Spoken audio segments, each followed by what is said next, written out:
Na Rota 1, teremos uma sessão especial com o tema Parcerias Estratégicas para PPPs em Infraestrutura na América Latina e Caribe. O moderador será Gaston Astesiano, líder da equipe PPP do BID. Na Rota 2, teremos o painel Reciclagem de Ativos, elementos fundamentais para a avaliação e monetização de ativos de infraestrutura, com Federico Villa-Lobos, sócio de infraestrutura da Deloitte, e Eduardo de la Penha, sócio de infraestrutura para a América Latina de língua espanhola da Deloitte. Ótimo painéis para todos. Podem começar, por favor. Perfeito. Bueno. Perfeito. Bom dia.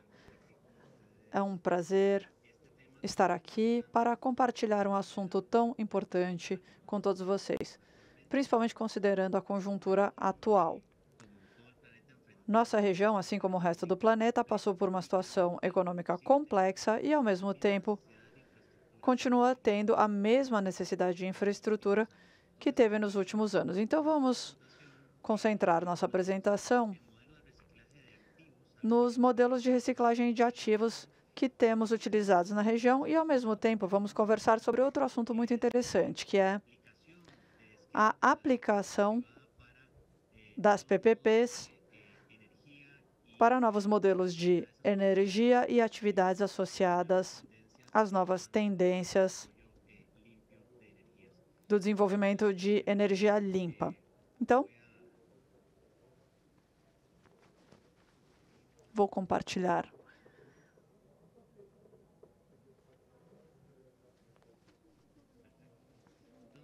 Aqui, perfeito. Com relação à reciclagem de ativos, podemos começar fazendo uma pergunta. Nossa região, como eu disse na introdução, tem muito espaço para melhoria. E vários estudos, inclusive alguns publicados recentemente pelo BID, mostram que nessa necessidade por infraestrutura precisamos não apenas reduzir o gap de investimento, mas pensar em como podemos articular o desenvolvimento de infraestrutura em determinados setores com outros. Por exemplo, já não estamos falando apenas de transporte, mas transporte associado à tecnologia da informação. Então, como articular isso? Como associar as tecnologias ao tratamento de resíduos sólidos? Ou seja, quais são essas inter-relações e como converter o discurso de projetos em andamento a essa rede de infraestruturas? E, ao mesmo tempo, como estruturar a rede e como preparar os projetos de infraestrutura. Os projetos de infraestrutura, como sabemos, têm um ciclo de vida longo e precisam de um preparo minucioso para converter ideias em projetos que possam atender às necessidades e atingir os objetivos originais. Então, com base nesse cenário e com a necessidade de investimentos e a necessidade de articular tudo isso dentro de uma rede de infraestrutura, como podemos preparar os projetos? E precisamos nos perguntar como temos feito isso tradicionalmente e como estamos fazendo isso na América Latina. E também nos perguntar, nós construímos as coisas para que fiquem da mesma forma ou vamos desenvolver serviços públicos de alta qualidade? Normalmente, nos orientamos com base no que faz o Norte. E aqui, vale a pena fazer a seguinte reflexão. Aqui temos uma ilustração de como desenvolvemos as estradas tradicionalmente. Estou falando sobre estradas porque esse é um setor simples de se entender para todos e nos permite simplificar o modelo. Isso poderia ser replicado em qualquer outro setor. Então, preparamos, construímos o projeto e, em algumas situações, sabemos que não é necessariamente a norma, mas temos atrasos do início da operação, diferenças de custo, e os projetos são construídos, inaugurados, e aí tem início um processo de deterioração.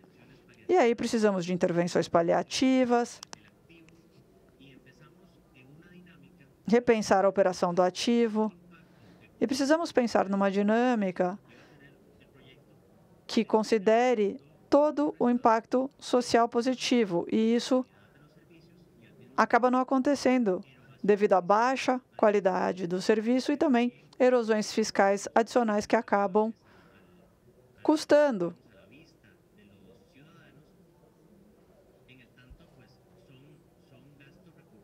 São gastos recorrentes para o governo. Isso acaba tendo impacto para os cidadãos. Então,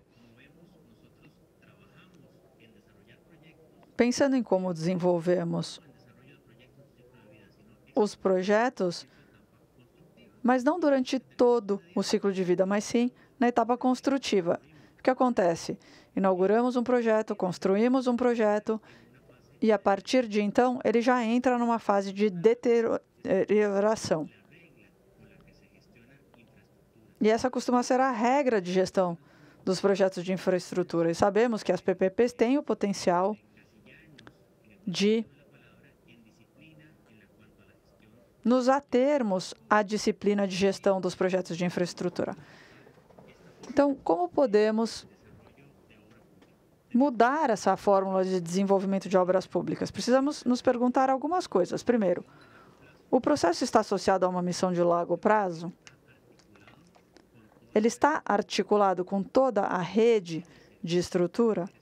Existe um foco real de serviço? Ou seja, estamos nos concentrando no resultado do projeto, ao invés do que vai entrar no projeto? A estratégia de financiamento do projeto considera todas as necessidades do país, o que nos leva àquela visão da rede de infraestrutura? Ou estamos desenvolvendo apenas essa infraestrutura de uma forma isolada? Precisamos de uma disciplina de manutenção. Nós construímos o projeto e, imediatamente, os projetos entram numa fase de deterioração. E é possível monetizar toda a infraestrutura que foi desenvolvida? Aqui é importante lembrar tudo o que vemos. Estradas, aeroportos, portos, aquedutos, são recursos financeiros dos contribuintes, dos usuários, que foram traduzidos em aço, em concreto e, finalmente, numa obra pública. Então, nós temos duas vias: a deterioração, que tem sido o caminho tradicional de curto prazo, ou uma forma de monetizar e administrar esses projetos de uma forma melhor. Então, como fazer isso? E aqui nós entramos no modelo de reciclagem ou otimização de ativos, dependendo da preferência de nomenclatura. Esse é um modelo relativamente novo na nossa região, aqui na América Latina, e que traz alguns benefícios que mencionarei a seguir. A Austrália é um dos pioneiros no desenvolvimento de reciclagem de ativos, já reciclou mais de 3 bilhões de dólares em projetos, ou seja, converteu projetos em novos recursos, mais de 30 bilhões de dólares. E esses recursos entram num esquema de reciclagem, de entrada de novos recursos para esses projetos. Na introdução, mencionei que estamos numa conjuntura fiscal complexa. Estamos há quase 2 anos passando por uma situação especial devido à pandemia, e os países têm tido uma pressão adicional sobre suas finanças públicas, além de uma restrição de desenvolvimento de infraestrutura. Aqui vale a pena mencionar uma análise feita pelo FMI com mais ou menos 31 países, determinando que, em média, o valor de investimento da infraestrutura num país é por volta de 60% a 65% do PIB do país. Isso quer dizer que todos temos o potencial de monetizar 65% do PIB em todos os países? Não. Mas isso quer dizer que existe uma riqueza e um valor na nossa infraestrutura que não estamos aproveitando até agora. E é aqui que propomos o esquema de monetização por reciclagem de ativos. O que seria isso? Bem, o Estado já construiu um projeto, já detém esse ativo, uma estrada, um porto, um aeroporto, uma ferrovia. Então, o que o Estado faz é licitar um esquema de parceria público-privada que permita monetizar esse ativo, como o investidor privado faz um pagamento inicial, depois vamos ver quais são os elementos que nos permite chegar a esse valor, esse montante inicial, faz um pagamento inicial ao Estado por esse ativo que já foi desenvolvido, e a partir daí o setor privado assume a operação, a manutenção e os riscos que foram transferidos para a gestão de tal ativo. Então, aí temos duas coisas importantes. Primeiro, proteger o valor do ativo, que, de outra forma, entraria em deterioração, como eu disse anteriormente, e, ao mesmo tempo, podermos ter recursos novos que serão investidos em projetos de grande necessidade para o país. Então, por exemplo, se tivermos uma estrada, podemos monetizar a mesma rota, ela terá uma boa operação, manutenção e investir os recursos dessa monetização em outra infraestrutura das comunidades próximas. Aquedutos, escolas, clínicas e qualquer outro tipo de necessidade de infraestrutura. Isso é muito importante quando falamos na otimização de ativos, que isso esteja orientado especificamente a gerar projetos de infraestrutura. Isso é muito importante, porque pode gerar recursos para pagamento da dívida pública e outras coisas. Esse esquema está orientado para o desenvolvimento de outros projetos. A ideia é colaborar com a reforma da Lei de Construções Públicas da Costa Rica, isso em 2019, usando a reciclagem de ativos, que entrou nessa lei, e requerimentos cruciais para que possam funcionar é que esses recursos sejam reinvestidos, para que as comunidades tenham confiança que esses recursos serão utilizados para atender suas necessidades de infraestrutura. Como aplicar esse modelo? Bem,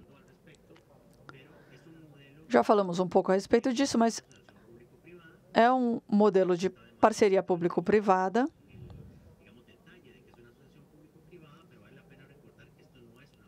Só para lembrar, isso não é uma privatização.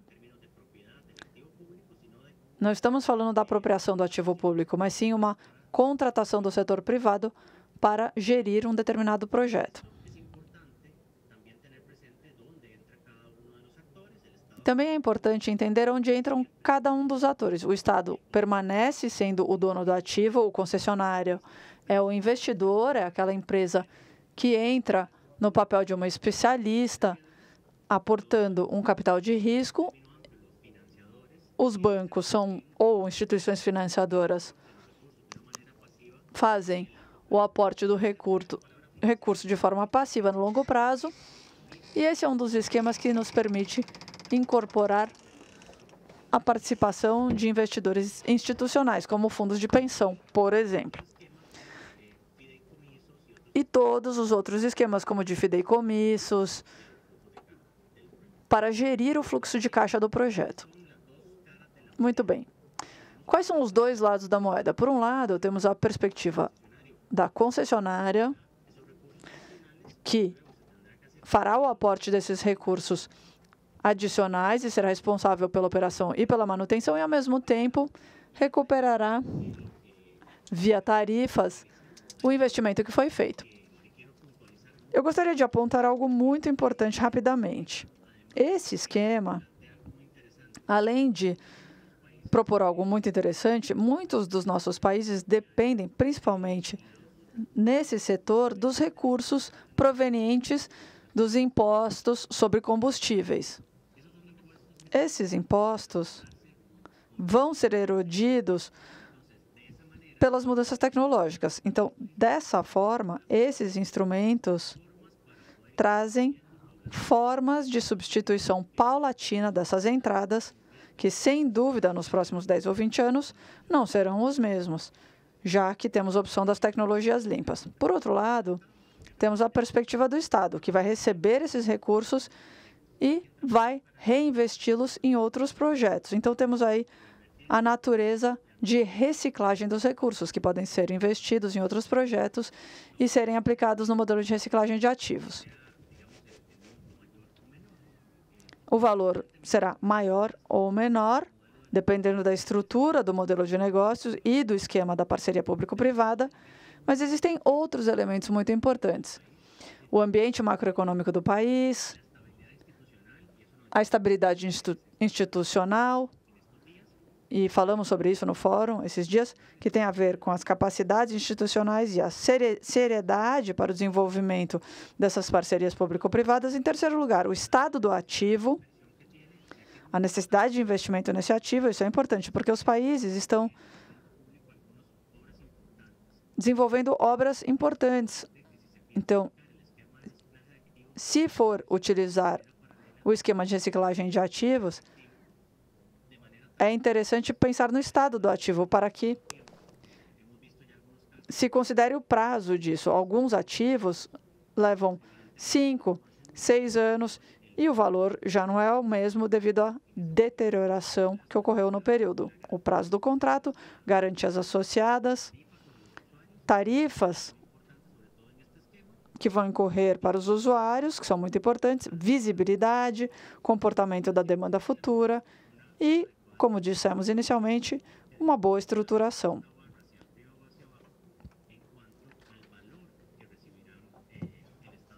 E os elementos que influenciam o valor que o Estado receberá como consequência desses ativos reciclados. Uma coisa muito importante é o valor do ativo por toda a sua vida e qual seria o modelo ideal para aplicar o modelo de reciclagem de ativos.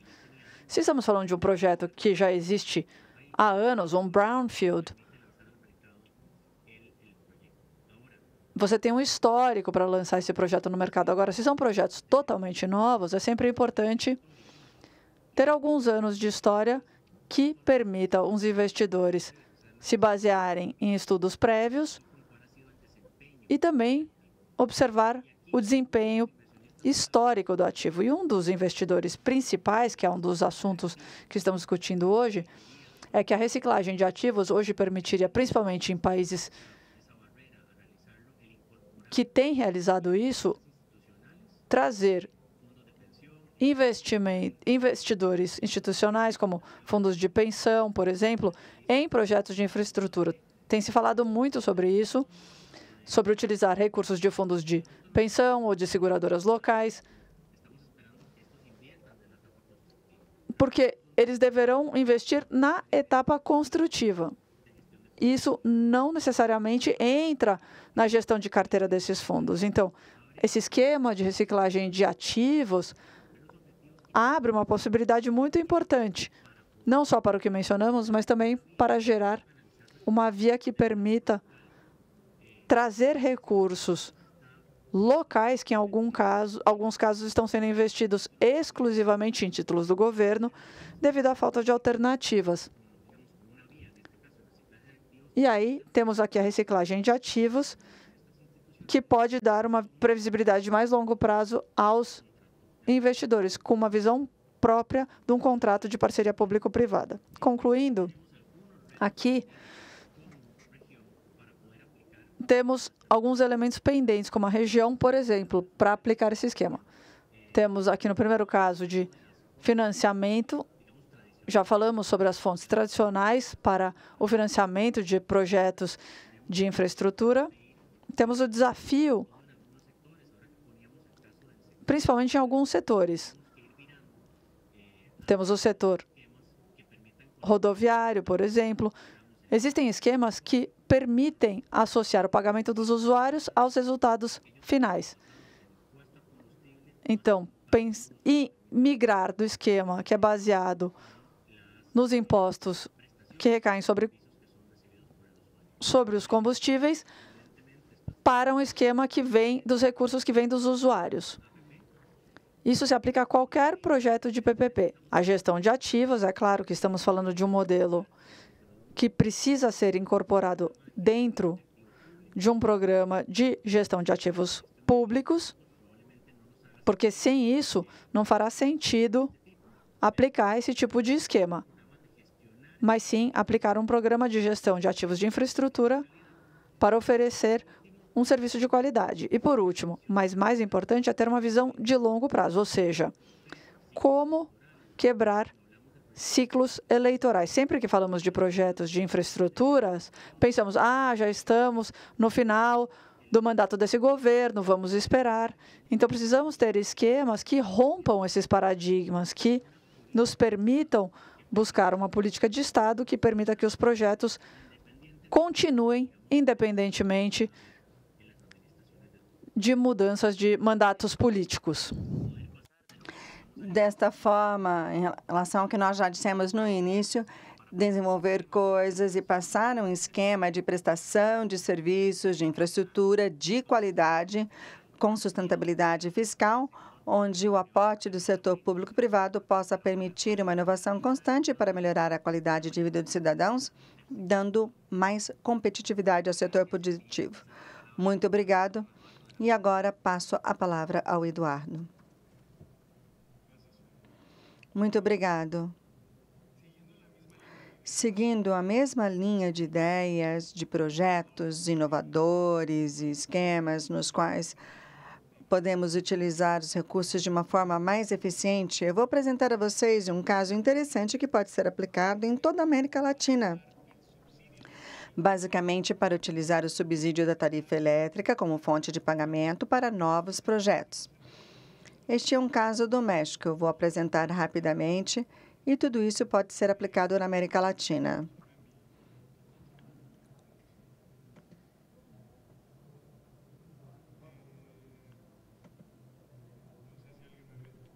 Eu não sei se vocês conseguem me ouvir.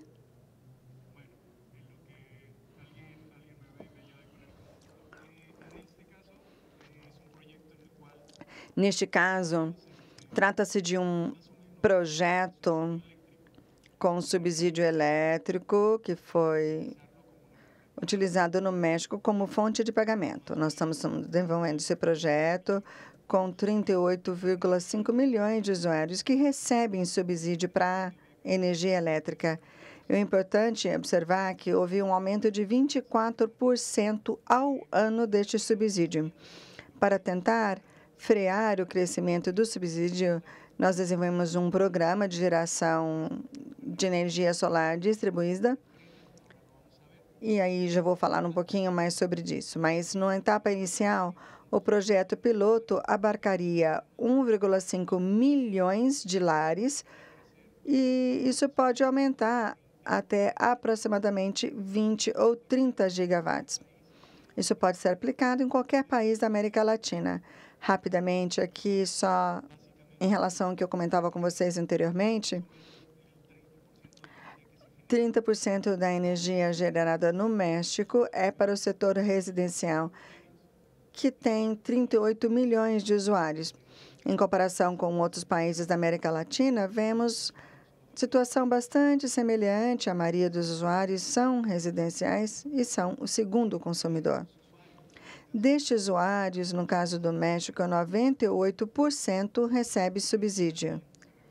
Isso também é observado no resto da América Latina. O que acontece com o subsídio?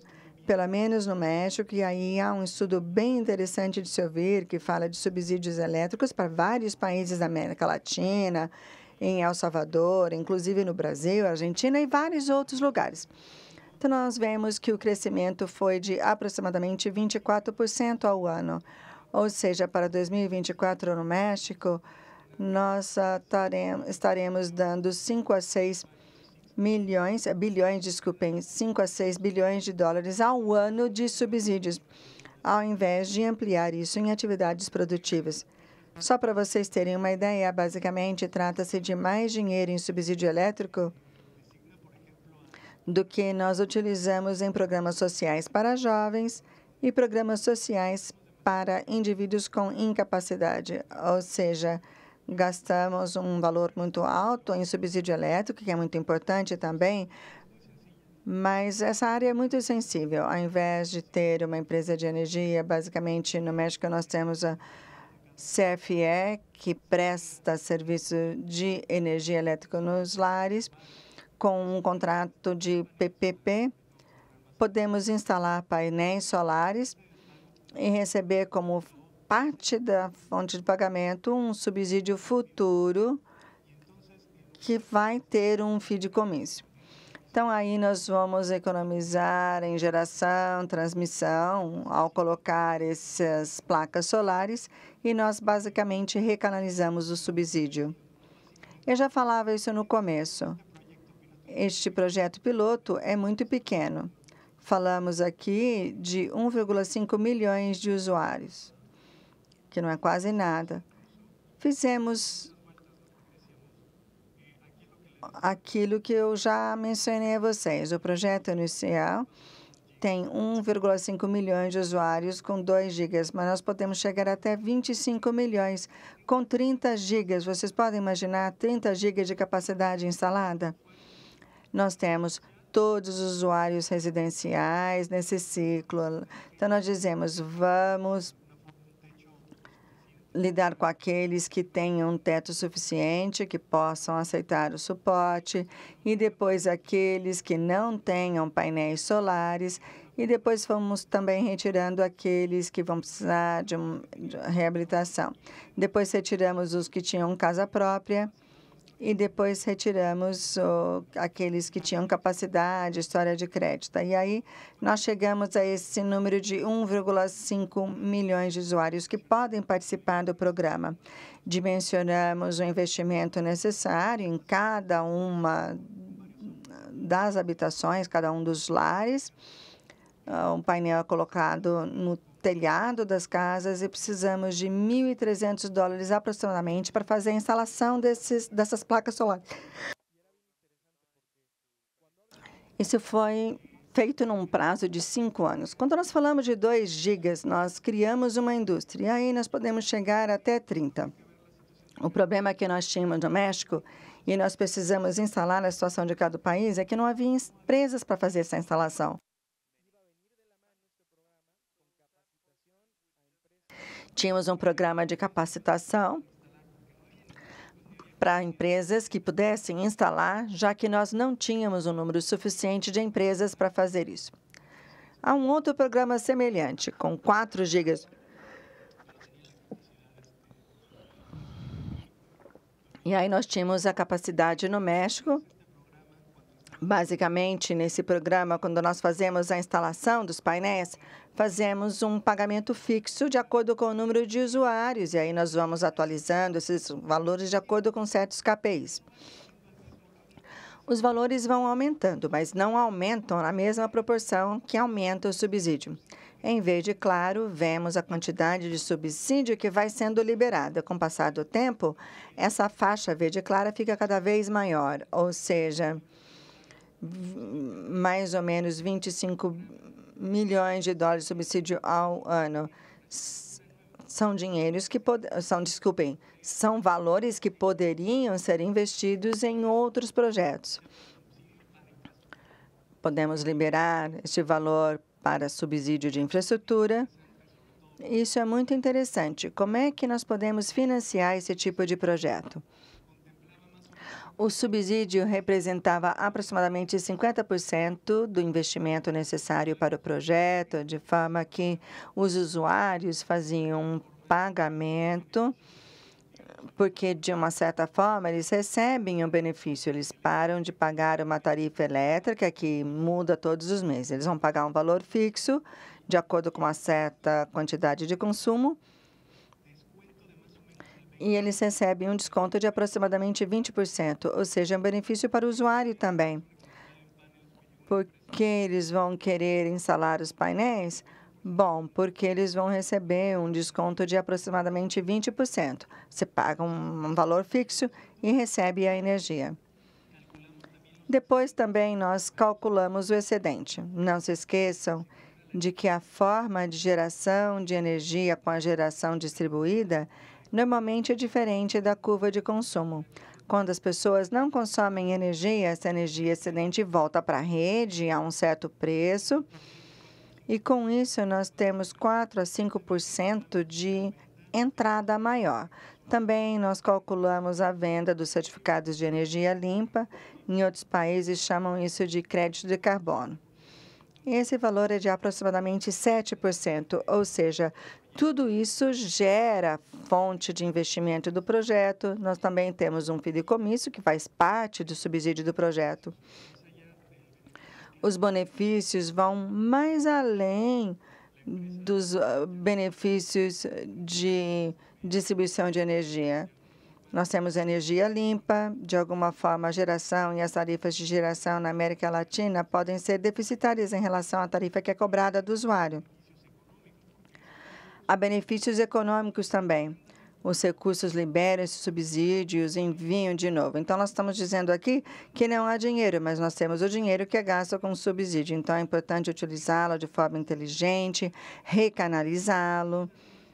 E, além disso, nós temos benefícios e outras vantagens. Em qualquer país da América Latina onde há subsídio elétrico, esse projeto pode ser multiplicado. Eu discutia isso com El Salvador e outros países e gostaria de convidá-los a praticar isso um pouquinho mais. A ideia do subsídio é que ele pode ser recanalizado e investido em outros projetos. A ideia é simples, mas acredito ser bastante poderosa. Vamos utilizar o dinheiro de outra forma. Há uma outra frase que dizia Einstein em tempos de crise: apenas a imaginação é mais importante que a inteligência. Ou seja, nós estamos num momento de crise, temos que ser criativos, recanalizar os investimentos para ter mais capacidade produtiva. Obrigado.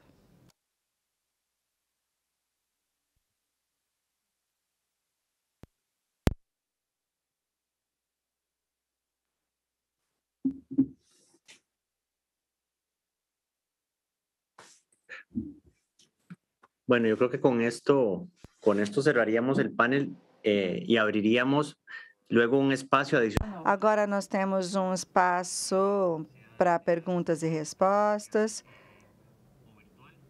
Isso pode ser feito para quem estiver presencial e para quem estiver participando do evento via remota. O Eduardo acabou de fazer uma apresentação e, mais uma vez, gostaria de agradecer-lhes pela oportunidade de compartilhar este espaço. Gracias y de nuevo. Muito obrigado. Estamos abertos, qualquer consulta, comentário. Foi um prazer compartilhar com vocês.